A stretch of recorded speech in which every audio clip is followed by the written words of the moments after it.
जानते हैं कि कैसे गेम ऑफ थ्रोन्स खेला जाता है। ये हमेशा इंडियन हिस्ट्री बुक्स के साथ खेला गया है, हिस्ट्री को डिस्टोर्ट और हाइड करके। एक ऐसा ही केस है नालंदा यूनिवर्सिटी के साथ। नालंदा यूनिवर्सिटी, जो 6th सेंचुरी में एस्टैब्लिश्ड हुई थी, भारत के सबसे पुरानी यूनिवर्सिटीज में से एक थी। अपनी एकेडमिक एक्सीलेंस के लिए फेमस थी, विश्व भर से स्कॉलर्स को अट्रैक्ट करती थी। एडमिशन प्रोसेस बहुत ही कॉम्पिटिटिव था।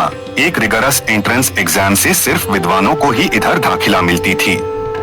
चाइनीज ट्रैवलर जुआन जांग जो नालंदा आए थे, वो विशेष रूप से लाइब्रेरी की बुक्स कलेक्शन और यूनिवर्सिटी के द्वारपालक के ज्ञान से प्रभावित हुई थे। नालंदा का ग्रैंड लाइब्रेरी धर्मगंजा एक नॉलेज का भंडार था। लाइब्रेरी में कई हजार मैन्युस्क्रिप्ट्स थी जो अलग अलग सब्जेक्ट्स पर थी। 13th सेंचुरी में इन्वेडर बख्तियार खिलजी ने नालंदा पर हमला किया और लाइब्रेरी को आग लगा दी। मैन्युस्क्रिप्ट्स की वास्ट संख्या के कारण आग लगभग 6 महीने तक जलती रही।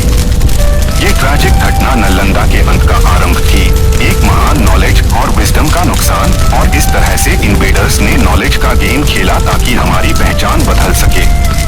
कुछ कहानियों के अनुसार वहां मारे गए विद्वानों की आत्माएं स्थानीय लोगों को दिखाई दी गई है।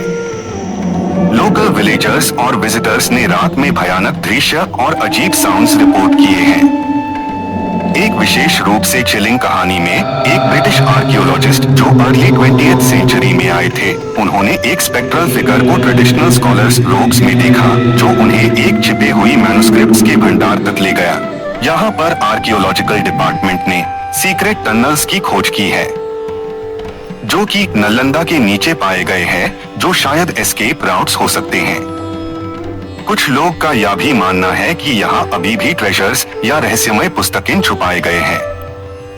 एक स्टोरी के अनुसार यहाँ एक छुपी अंडरग्राउंड रूम है, जहाँ सबसे वैल्यूएबल टेक्स्ट्स रखे गए थे, जो सिर्फ हाईएस्ट रैंकिंग स्कॉलर्स के लिए एक्सेसिबल थी, जिसमें विज्ञान, अर्थशास्त्र, आयुर्वेद, सस्य शास्त्र की कई सारी गोपनीय बातें लिखी गई है। बहुत खोजों के बावजूद यह कमरा आज तक किसी के हाथ नहीं लग पाया है। भारतीय सरकार इस महाविद्यालय नालंदा यूनिवर्सिटी को पुनर्स्थापित करने के लिए बहुत सारे प्रयास कर रही है। नई नालंदा यूनिवर्सिटी का उद्देश्य है प्राचीन ज्ञान के केंद्र को पुनर्जन्म देना। Please subscribe for more such short contents on my channel Wheel of Time on YouTube.